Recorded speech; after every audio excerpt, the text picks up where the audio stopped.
Siapapun yang bisa menunjukkan dan mendapatkan ijazah asli SMA atau sederajat Mas Gibran, saya akan berikan hadiah 100 juta rupiah. Lagi-lagi bisa kita duga hadir lahir untuk meloloskan syarat pendidikan Gibran yang tidak sesuai dengan syarat undang-undang. Syarat undang-undang jelas, itu pendidikannya minimal SMA atau sederajat. Jadi ini peraturan KPU juga bertentangan dengan undang-undang pemilu ya. Ada baiknya kita ke depan juga menggugat ini peraturan KPU ke Mahkamah Agung, kita uji bahwa ini bertentangan dengan undang-undang. Sehingga tidak dimanfaatkan oleh siapapun lah, supaya kita ini tidak menekuk-nekuk aturan demi menjadi wakil presiden. Assalamualaikum warahmatullahi wabarakatuh. Waalaikumsalam. Selamat siang teman-teman semua. Jadi saya pada kesempatan hari ini hadir di PT UN.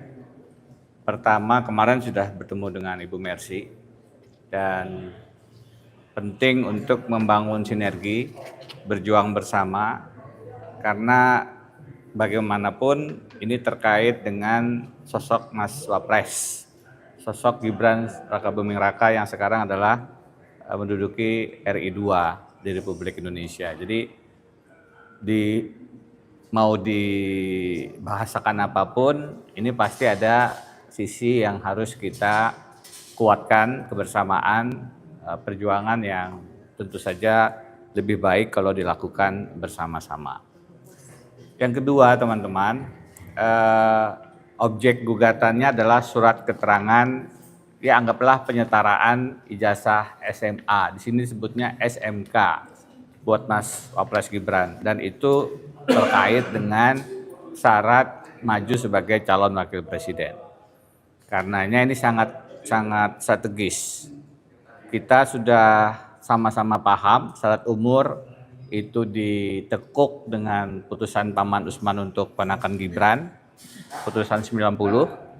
Soal syarat pendidikan sebenarnya juga itu ada masalah di peraturan KPU nomor 19 tahun 2023 yang seolah-olah juga didedikasikan buat Mas Gibran, karena di situ disebut pasal 18 ayat 3-nya, jika tidak punya ijazah SMA luar negeri maka dikecualikan, tidak perlu menunjukkan ijazah SMA, cukup menunjukkan ijazah perguruan tinggi.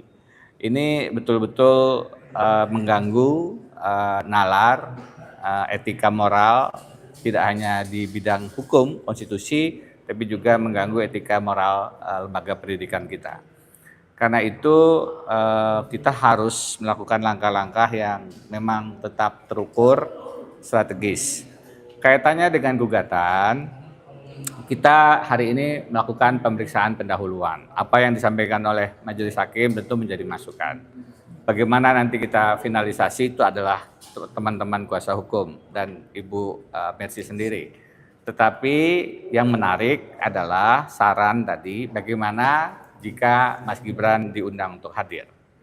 Saya tentu saja berpikir ini kesempatan buat Mas Wapres untuk menunjukkan sejelas-jelasnya, untuk menunjukkan seterang-terangnya tentang syarat ijazah SMA atau sederajat beliau. Bagaimanapun Mas Wapres pernah menunjukkan ijazah S1-nya ketika Wali Kota Solo, sehingga harusnya tidak sulit untuk menunjukkan ijazah SMA atau sederajatnya. Nah, ini di ruang sidang pengadilan yang terhormat, sehingga adalah forum yang layak dan pantas untuk Mas Gibran hadir menghormati panggilan pengadilan dan menunjukkan secara jelas bagaimana duduk pangkal terkait dengan sekolah beliau. Karena yang disebut adalah yang setara dengan GET 12 itu, setara pengetahuannya, itu adalah apakah itu ijazah, apakah itu sertifikat, kita tidak tahu, di UTS Insert Sydney. Jadi teman-teman, kita tunggu dengan tentu penuh harapan kehadiran Mas Wapres di persidangan selanjutnya. Sambil saya juga, mungkin beberapa teman sudah tahu, mengundang semua saja yang bisa menunjukkan ijazah Mas Wapres setara SMA-nya, karena saya bikin sayembara kemarin. Sudah naik hadiahnya dari 100 jadi 199 juta. Ada yang nambah. Itu ijazah asli atau boleh fotokopi? Asli dong. Kan ditunjukkan ijazah asli dong. Hadiahnya nambah nih ya? Sudah tambah. Tiap hari ada yang mau nambahin, tapi saya tahan-tahan dulu. Jadi kalau ada teman yang mau nambahin 1 miliar, saya bilang tunggu dulu. Tadi saya bilang kalau memang mau ditambah kita pelajari, kita hati-hati supaya tidak kemudian menimbulkan persoalan-persoalan yang tidak perlu. Dianggap mengumpulkan dana masyarakat lah, apalah yang saya tidak inginkan, malah jadi aneh begitu. Jadi ini sudah hari ke Minggu, Senin, Selasa, Rabu, Kamis, 5 hari sudah. Belum ada pesertanya. Yang aneh Mas Wapres juga, Mas Gibran juga tidak menjadi peserta, kan lumayan tuh 199 juta. Jadi kalau yang marah, loser, termul, ya begitulah. Ya, jadi sebaiknya kan Pak Denny ya, besok kalau misalnya memang turut tergugat hadir, bahwa ijazahnya mesti siapin loh 199 juta. Harus loh. Ya, kita berharap. Saya sudah bikin pernyataan. Jika ada ijazah SMA-nya, saya berhenti untuk melakukan langkah-langkah advokasi untuk beliau mundur. Ijazah SMA atau surat-surat yang asli. Jika tidak, maka dengan segala hormat berarti tidak memenuhi syarat pendidikan untuk menjadi calon wakil presiden, maka secara hukum tata negara memang itu ada ketentuan berhenti. Artinya mengundurkan diri atau jika tidak diberhentikan. Itulah proses impeachment yang secara konstitusi kita dimungkinkan. Saya pikir itu dari saya. Terima kasih teman-teman. Mungkin ini Pak Dwi dulu. Pak Dwi silakan. Ini nih yang gugat nih. Iya silakan. Pak Dwi sini. Assalamualaikum warahmatullahi wabarakatuh. Dalam sidang hari ini kemudian ada perbaikan yang diberikan oleh hakimnya, yaitu mungkin perbaikannya tidak terlalu banyak ya, mudah-mudahan minggu depan sudah selesai. Tetapi yang perlu kita sikapi adalah mengenai adanya surat yang dikeluarkan dari Kemendiksus. Kemendikdasmen menjadi Dirjen ya, Dikmendiksus. Menjadi Dirjen Dikmendiksus. Kalau kata Pak Dirjen Dikmendiksus. Ya, kira-kira begitu. Ada. Nah, dengan adanya surat baru ini yang akan mengatur mengenai surat keterangan, itu tentunya harus kita melihat berlakunya tidak berlaku surut. Ya. Jadi kalau ada surat yang baru kemudian akan diberlakukan untuk menyangkut mengenai masalah surat keterangan, ya tentu nggak bisa, secara hukum itu tidak dibenarkan. Dikeluarkan surat keterangan baru, dikeluarkan tahun 2026, tetapi surat keterangan itu dikeluarkan pada tahun 2019. Sudah cukup jauh waktunya, kemudian surat yang baru ini atau surat keputusan yang baru ini akan diberlakukan atau surut ke belakang, itu jelas nggak mungkin. Gitu. Ya, jadi tolong Kementerian Kemendikdasmen, ya, Anda seorang pendidik, di sana banyak orang-orang pendidik. Jadi cobalah berpikir sedikit mengenai proses hukum ini, juga jangan sembarangan mengeluarkan surat yang tidak penting hanya untuk mencoba ya katakanlah menciptakan suasana seolah-olah bahwa Kemendikdasmen itu adalah melakukan suatu kebenaran dengan mengeluarkan surat keterangan tersebut. Silakan Anda berpikir seperti itu, tapi nanti yang memutuskan adalah Majelis Petun. Dan kemudian kalau nanti di proses persidangan ini berjalan, saya sangat berharap sekali bahwa hakim tidak dapat diintervensi oleh siapapun. Amin. Itu yang kami harapkan. Ya, karena biar bagaimanapun ada satu kegundahan kami, kekhawatiran kami bahwa di Indonesia ini masih banyak sekali penegak-penegak hukum yang dapat diintervensi oleh orang-orang yang mempunyai kepentingan. Ya, sangat jelas kasat mata sekali. Beberapa kasus bisa kita lihat. Ya, saya 15 tahun di Mahkamah Agung sebagai hakim agung ad hoc. Tentu tidak sembarangan saya berbicara seperti ini. Kalau tidak berdasarkan kejadian-kejadian maupun peristiwa-peristiwa yang saya lihat sendiri. Saya lihat sendiri dan seperti itulah adanya. Banyak sekali penegak-penegak hukum, ya, baik itu dari kepolisian, kejaksaan maupun lembaga yudikatif, dalam hal ini adalah di bawah Mahkamah Agung, yang banyak diintervensi oleh pihak-pihak yang mempunyai kepentingan.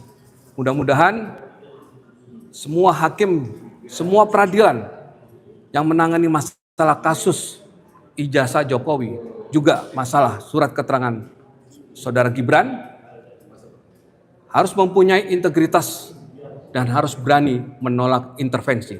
Sekali lagi, Amin. nasib bangsa Indonesia ini, Generasi muda. ya, generasi muda, hukum yang harus berjalan, hukum yang harus tegak, ada di tangan seorang pemutus, yaitu hakim.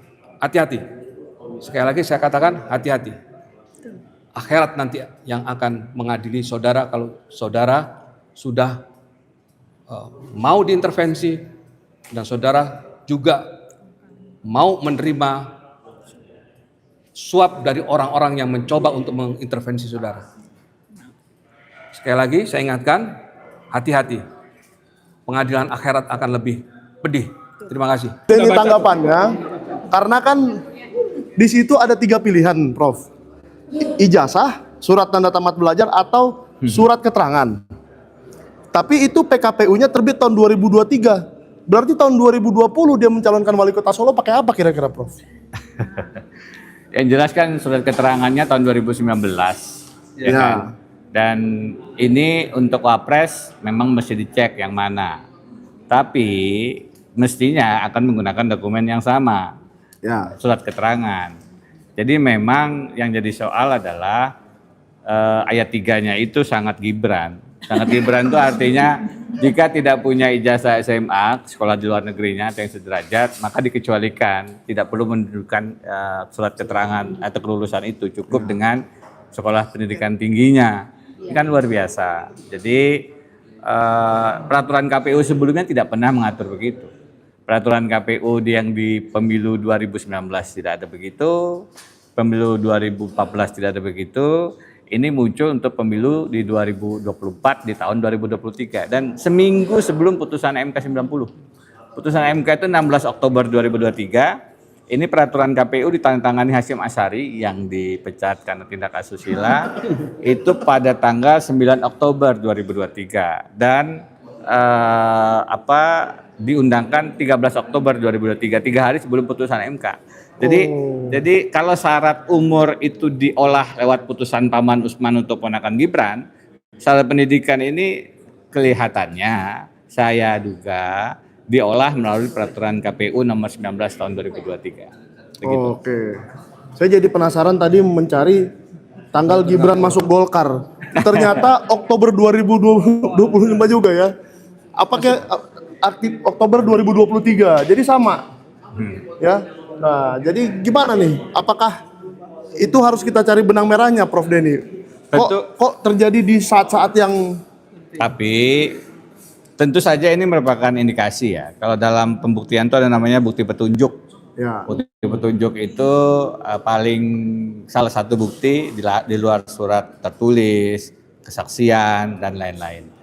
Tentu harus ada penyelidikan yang lebih komprehensif, yang lebih menyeluruh. Tapi belajar dari pengalaman putusan MK 90 yang terbukti ada pelanggaran etika berat, saya khawatir peraturan KPU ini pun memang lagi-lagi bisa kita duga hadir lahir untuk meloloskan syarat pendidikan Gibran yang tidak sesuai dengan syarat undang-undang. Syarat undang-undang jelas, itu pendidikannya minimal SMA atau sederajat. Jadi ini peraturan KPU juga bertentangan dengan Dengan undang-undang. undang-undang pemilu ya. Ada baiknya kita ke depan juga menggugat ini peraturan KPU ke Mahkamah Agung, kita uji bahwa ini bertentangan dengan undang-undang. Sehingga tidak dimanfaatkan oleh siapapun lah, supaya kita ini tidak menekuk-nekuk aturan demi menjadi wakil presiden. Assalamualaikum warahmatullahi wabarakatuh. Usulan saya agar Mas Wapres Gibran berhenti atau mengundurkan diri mendapat respon dari banyak kalangan. Ada yang setuju, ada yang tidak setuju.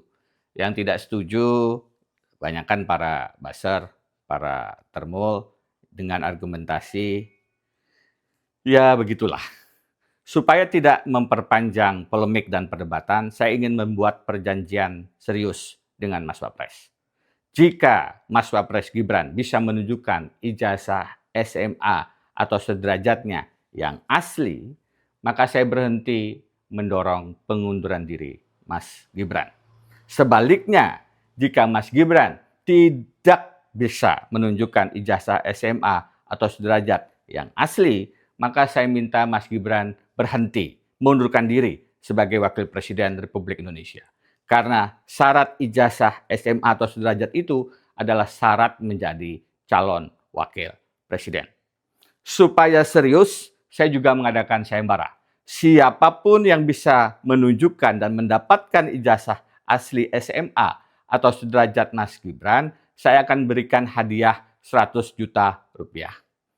Tadinya mau 1 miliar, tapi istri saya bilang, aduh, kebanyakan. Maklum kita tidak punya berangkas dengan emas dan dolar. Jadi 100 juta kepada siapapun yang bisa menunjukkan ijazah SMA atau sederajat Mas Wapres. Mas Wapres pernah kok menunjukkan ijazah S1-nya waktu wali kota. Saat itu dengan terbuka mengundang para wartawan. Saya tunggu hal yang sama Mas Wapres. Dalam hal menunjukkan ijazah ini, Mas Wapres lebih bisa diteladani dibandingkan Pak Jokowi. Saya Denny Indrayana. Assalamualaikum warahmatullahi wabarakatuh.